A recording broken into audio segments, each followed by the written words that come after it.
Hello, আসসালামু আলাইকুম। আজকে আমি লেটকা খিচুড়ি রান্না করব। তার জন্য প্রথমে আমি পেঁয়াজ কাঁচামরিচটাকে ভালোভাবে ভেজে নিয়েছি। আদা রসুন বাটা, জিরা বাটা, পরিমাণ মতো হলুদ মরিচ, গোলমরিচের গুঁড়ো, পরিমাণ মতো লবণ, এখানে তেজপাতা, দারচিনি, এলাচ দিয়ে দিয়েছি। বৃষ্টি হচ্ছে, তার জন্য ভাবলাম একটু খিচুড়ি রান্না করি, দেন এটাকে কষাবো। রান্নার ভিডিওটি ভালো লাগলে আমার চ্যানেলটাকে সাবস্ক্রাইব করে রাখতে পারো। এখানে আমি গরুর মাংস দিয়ে দিচ্ছি। আমি এখানে হাড় ব্যবহার করেছি। ভুনা খিচুড়িতে আমার হাড়ই ভালো লাগে। দেন মাংসটাকে আমি দিয়ে কষাবো।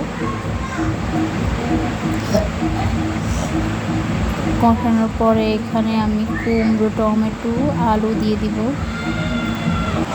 তোমরা চাইলে এখানে আরও সবজি অ্যাড করতে পারো। আমার কাছে এই সবজিগুলোই ছিল, তাই আমি এই সবজিগুলো ব্যবহার করেছি। দেন আমি এখানে আমি 2 রকমের চাউল নিয়েছি, পোলার চাল, বাটির চাল অ্যান্ড মুসুর ডাল নিয়েছি। তোমরা চাইলে আরও ডাল ইউজ করতে পারো। তো পরিমাণ মতো পানি দিয়ে দিলাম। তোমরা চাইলে শেয়ার অ্যান্ড লাইক কমেন্ট করতে পারো। ঢেকে দিব। দেন সুস্বাদু লোভনীয় খিচুড়ি